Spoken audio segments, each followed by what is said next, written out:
pour frauder, falsifier, détourner, tout ce qu'il faut pour qu'on dise qu'il est lui. Parce que cette fois-ci, il y a des choses qu'il ne peut même pas cacher sur lui-même.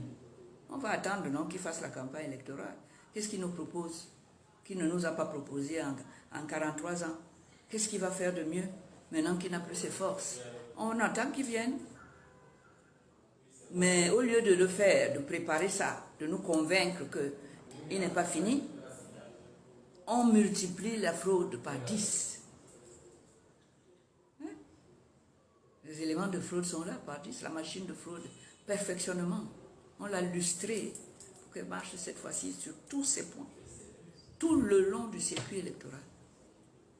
Donc vous n'avez pas fini de découvrir. Hein? Surtout ne lâchez pas.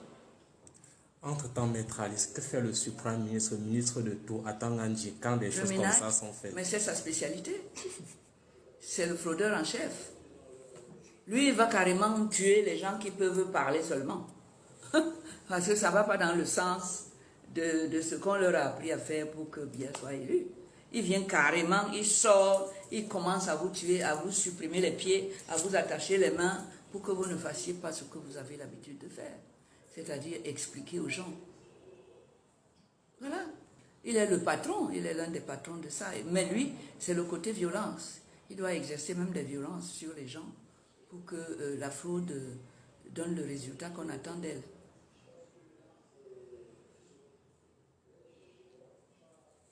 Et ce soir, nous sommes le 31. Le 31 décembre 2024. On attend le troisième discours de l'année, comme de coutume, de Paul Biya, parce que le premier, c'était le 11 février, le second, le 10 février, le second, le 19 mai, aujourd'hui le 31. Quel espoir? Qu'est-ce que vous attendez? Espoir?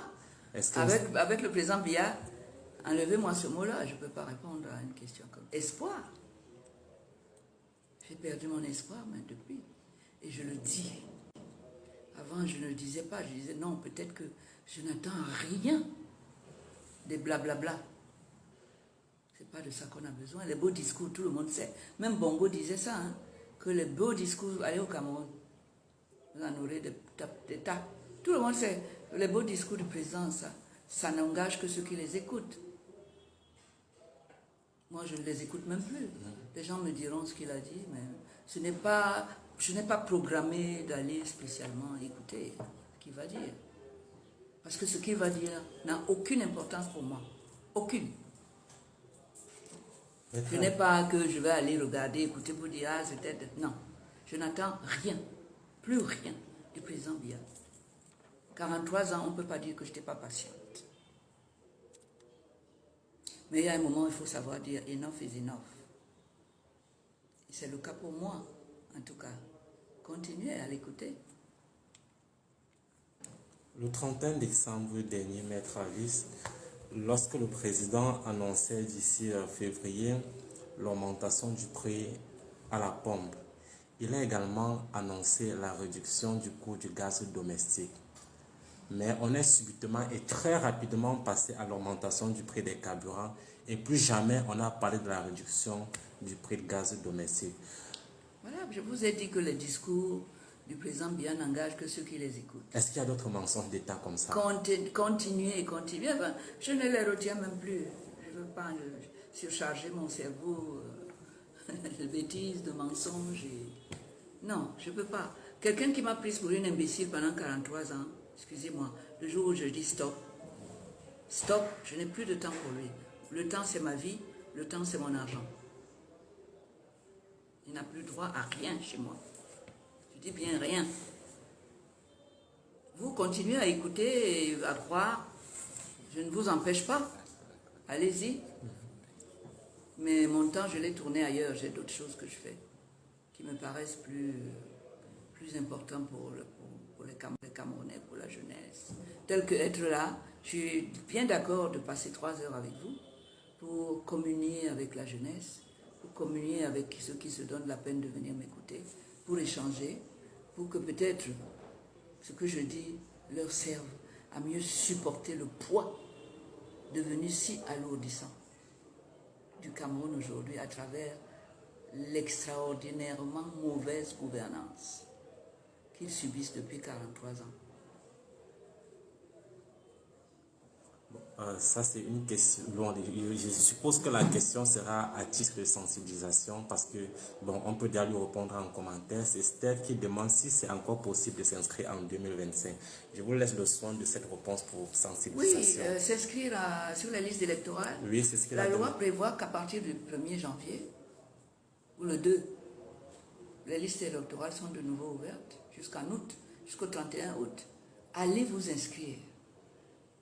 Allez vous inscrire, pas pour le plaisir de vous inscrire, parce que vous avez pris la décision d'être aujourd'hui un électeur averti qui va voter dans le sens du changement. N'allez pas là-bas pour... Allez là-bas parce que vous-même, vous avez pris la décision que ce n'est plus possible. On doit donner un sens à l'élection. Parce que l'élection, c'est le pouvoir, c'est le mode d'exercice du pouvoir souverain du peuple. C'est-à-dire de tiens, exerce-le en toute clairvoyance, en quelqu'un qui sait, et en quelqu'un qui en a peut-être ras-le-bol. Tu ne peux pas ne pas aller. Donc il faut t'inscrire. Si tu ne t'inscris pas, tu fais le jeu du RDPC. Ils vont considérer que tu as voté, mais que tu as voté pour le RDPC. N'accepte pas ça. Rendez-vous le 2 janvier pour s'inscrire. Inscrivez-vous massivement. Soyez des électeurs. Soyez des détenteurs du pouvoir souverain du peuple et exercez-le pour une fois dans votre intérêt, pas dans l'intérêt de M. Biya.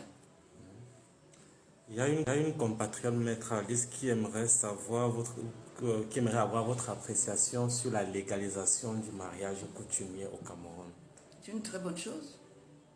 Moi, le mariage, c'est la volonté de deux personnes qui s'aiment et qui pensent qu'ils s'aiment et qui vont décider de vivre ensemble. Ça ne regarde que eux deux. La forme importe peu. La forme importe peu.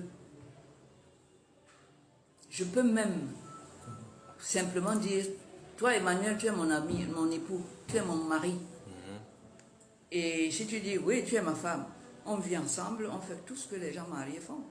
Ceux qui ont été à l'état civil. Il y a quoi? Je suis donc d'accord pour la simplification de cette histoire-là, qu'on laisse les gens adultes s'aimer librement, s'aimer tendrement et se quitter à leur manière lorsqu'ils voient que ça ne va plus. Même le divorce, là, il faudra que ça prenne la même forme simplifiée que le mariage. Okay. Quand les gens qui ont décidé de vivre ensemble viennent dire que non, on a décidé que finalement, on ne s'est pas bien entendu, on ne se sépare, que ça ne soit pas l'objet de d'immixtion en tout genre et de marchandage, non. Je suis pour la simplification. Ok. Ça, c'est Nange. Vos impressions par rapport au comportement des gourous du pouvoir en place de la crise du Nozo. Qu'est-ce que vous dites de la banalisation de la crise du Nozo par le gouvernement Depuis le actuel? début, quand le président de la République a commencé cette affaire-là, je me suis présentée à la télévision pour dire, Monsieur le Président, vous n'allez pas résoudre ce problème avec les armes. S'il vous plaît, utilisez la diplomatie, utilisez le dialogue entre vous comme compatriotes et vous, mais ne mettez pas leurs armes. Ce sont leurs armes aussi. Ne les mettez pas entre les mains de leurs soldats pour aller tirer sur eux. Je suis allée à la télévision pour le dire. Je crois que ce jour-là, il y avait Maximilien Gombert, il y avait une émission, je crois que c'était STV. C'est-à-dire au début, on lui a dit, s'il vous plaît, ne gérez pas ce problème avec les armes et la violence. Il ne nous a pas écoutés. C'est aujourd'hui qu'il va m'écouter. Il n'a jamais écouté. Il a toujours fait ses bêtises là-bas. Vous pouvez lui dire ce que vous voulez, si c'est de la sagesse. Si ça ne va pas dans le sens de ce qu'il a décidé, il va le faire. Donc aujourd'hui, je condamne fermement cette guerre. Et je suis prête à tout ce qu'il faut pour qu'on l'arrête. Je suis prête à apporter ma contribution. Si on me dit ce qu'il faut faire pour l'arrêter. Vincent parle ici de Monseigneur Samuel Cléda. Vous l'avez écouté, sa sorte? Magnifique Cléda. Oui. Oui. J'aime des personnes comme celle. Il sait qu'à la place qu'il est, il doit donner un avis sur quelque chose d'aussi important que le choix du président de la République. Il donne son point de vue en toute liberté, avec le courage qu'il faut, en se disant si ça peut inspirer le président d'abord, parce que c'est au président après qu'il s'adressait, en disant si vous me demandez mon avis, s'il vous plaît, arrêtez là, allez vous reposer, ne prenez pas un autre mandat. Et il sait de quoi il parle. Hein. Vous savez que même le président est un de ses fidèles. Oui. Les autres fois, il n'a jamais dit ça. Si cette fois-ci il le dit, il vaut mieux prendre ça en parfaite considération. Essayer de savoir pourquoi, étudier ça et en toute conscience, dire, Monseigneur Cléda a raison, la voie de la sagesse, c'est la sienne. Et par honnêteté pour mon pays, qui m'a tant donné, pendant tant de fois, si cette fois-ci, je pense que... Et moi-même, je sais quand même lire mon acte de naissance. Et je sais ce que c'est que la vieillesse. Le temps qui passe efface, par exemple, la mémoire. Le temps qui passe, efface, soustrait l'énergie. Tout le monde a vu le président l'autre jour en train de parler. Il était à New York, comme quelqu'un qui avait reçu la visite du temps qui passe. S'il le dit gentiment que vraiment il vaut mieux ne pas, pourquoi on doit lui sauter dessus pour le griffer? On doit plutôt regarder ça et dire, Monsieur le Président, même l'Église catholique du Cameroun pense que il faut considérer ça. Réfléchissez. Il y a les bouches du RDPC qui, en Mondiovision, ont dit que Monseigneur Cléda devrait s'occuper de ses oignons parce que même la Bible dit laisser à César ce qui est à César et il devrait rester à l'église et laisser la politique aux gens de Yaoundé. Ça ne s'applique pas à laisser à César ce qui est à César. César est en fin de mandat. Donc César ne va plus être César. Et lui se place à ce moment-là où il n'est plus César pour lui dire, c'est bon comme ça, tu as été un grand César longtemps. Ne postule plus à devenir encore César. Le Père Cléda est dans son rôle sur le plan du temps. C'est eux qui ne comprennent rien. Laisser à César ce qui est à César, ça veut dire quoi? Monsieur Biya est propriétaire du pouvoir souverain du peuple pour être là où il est. À force de penser ça, il a complètement délaissé le pays, délaissé les Camerounais, leur a enlevé tout. Et il n'a pensé qu'à son fauteuil et qu'à ce César qu'il est. Mais César est quoi sans son peuple? Sans un peuple vaillant, travailleur. Il leur a enlevé tout ça. Et vous verrez qu'aujourd'hui, ceux qui n'ont pas subi ça en direct, qui ne sont pas traumatisés, comme moi, comme le Père Cléda, qu'on ne dise pas que non, ça ne peut pas continuer. Ce n'est pas possible. Lui-même le sait. Sinon, il ne mettrait pas une machine de fraude aussi perfectionnée en mouvement. Sinon, ces sbires comme la Tangandji ne seraient pas là en train de venir s'attaquer à nous autres, tout simplement parce qu'on essaye de donner un point de vue justement qui ne va pas dans ce sens-là et qui risque d'être suivi.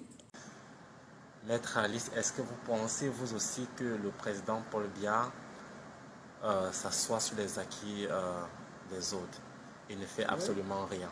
Ah oui, il ne donne pas un bilan personnel. Après tout, il a un poste de manager, c'est-à-dire d'un commis de la population du Cameroun. Un commis qui doit faire du travail, et qui doit être fier de dire, voilà les jeunes, je vous ai donné ça, voilà, je vous ai tracé telle route, et voilà, je sais qu'actuellement on parle beaucoup de l'intelligence artificielle, j'ai prévu ça pour que vous vous mettiez dans cette bataille, pour que dans quelques années on puisse jusqu'au Cameroun, on est les champions de l'intelligence artificielle. Enfin, c'est ça que moi j'attendais si j'étais jeune comme vous. Je ne pense pas que j'ai entendu ça. C'est vrai que je n'ai pas beaucoup écouté, mais ça ne lui ressemble pas. Pendant 43 ans, il n'a jamais su faire ce genre de promesses à la jeunesse ou donner ce genre de conseils ou de coups de pouce pour que les combats de leur époque soient leurs combats et qu'ils soient là pour leur donner les moyens de mener ce combat et de le gagner. Voilà, c'est ce que j'attends moi d'un discours lorsqu'on s'adresse à la jeunesse de notre pays. Parce que demain, c'est vous qui serez à notre place, même à sa place. Alors, qu'est-ce qu'il vous a préparé? Qu'est-ce qu'il va vous laisser pour que vous puissiez faire autant, sinon mieux que lui? On va continuer à faire tous l'agriculture avec la houe. Moi, j'ai vu des camions ici, des grues enterrées dans des forêts tropicales. Après le commissaire agropastoral de 2015. Qu'est-ce qu'il a fait? Qu'est-ce qu'il a fait de ça? Qu'est-ce qu'il a fait des auteurs de ce chef-d'œuvre de tracteurs plantés dans les forêts africaines? Qu'est-ce qu'il a fait de tout ça? Rien. Je viens vous dire, voilà un modèle. Et d'ailleurs, j'ai appris que les deux noms là qu'il a donnés, il y en a un que manifestement sa propre nièce a qualifié de féminin. Oui. Alors, voyez, quand vous écoutez ce genre de discours, ça vous apporte du dégoût. Sa propre nièce, paraît-il, a dénoncé la personne qu'il a osé citer comme modèle pour notre jeunesse. Ça fait mal, hein? Finalement, est-ce que c'est le chef d'État qui écrit ses discours ou il vient seulement lire ce qui a été écrit pour lui? Ben, écoutez, le chef de l'État n'a pas à écrire ses discours. Il a à avoir autour de lui des collaborateurs qui savent ce qu'il pense, qui savent quels sont ses rêves pour le Cameroun, pour sa jeunesse, ses ambitions pour sa jeunesse, et qui savent mettre ça dans un discours précis. Le discours doit refléter ce que le président pense. Il n'a pas besoin de prendre une plume et d'écrire. Moi-même, je ne peux pas prendre ma plume et écrire mon discours. Je peux dicter les grandes lignes à vous. Vous écrivez, vous me présentez, et je suis capable de dire que non, là, l'orientation, c'est ça, c'est ça, c'est ça. Et d'apporter des correctifs. Je suppose qu'au moins, à ce niveau-là, il a lu et porté des correctifs. Donc, ce discours l'engage. Et qu'il n'y a mis que le maximum de ce qu'il peut faire, c'est-à-dire pas grand-chose. Pas grand-chose, le chef de l'État n'a pas fait d'effort cette fois-ci. A-t-on dit, il a manqué le jubilé de la jeunesse. Il n'était pas au boulevard du 20 mai. Qu'est-ce qu'on peut retenir de cette absence? Moi, je sais que le président de la République a un âge où on n'a plus toute son énergie. On peut le maquiller comme on veut là pour venir à la télé. Ça ne changera jamais les affres de l'horloge biologique qui ne fait jamais marche arrière. Ne te donne pas de crédit. Quand tu as tel âge, tu es sujet à telle faiblesse sur un corps qui est usé, qui va en s'usant. Voilà. Voilà pourquoi il n'a pas à en vouloir aux gens qui lui disent 7 ans encore pour veiller sur la jeunesse-ci et notre pays, quand on voit déjà la différence entre ce que tu pouvais faire avant et ce que tu fais maintenant, ça va être un danger pour le Cameroun, un danger pour notre jeunesse, un accompagnement corrosif. Au lieu que ça soit un coup de fouet pour notre jeunesse, ça va être la matraque qui va les clouer au sol. Quand on lui dit ça, il fait des palabres et palabres dans ses discours en disant pas les oppositions, ne faites pas, n'écoutez pas, eux ils sont ceci, n'écoutez pas. Mais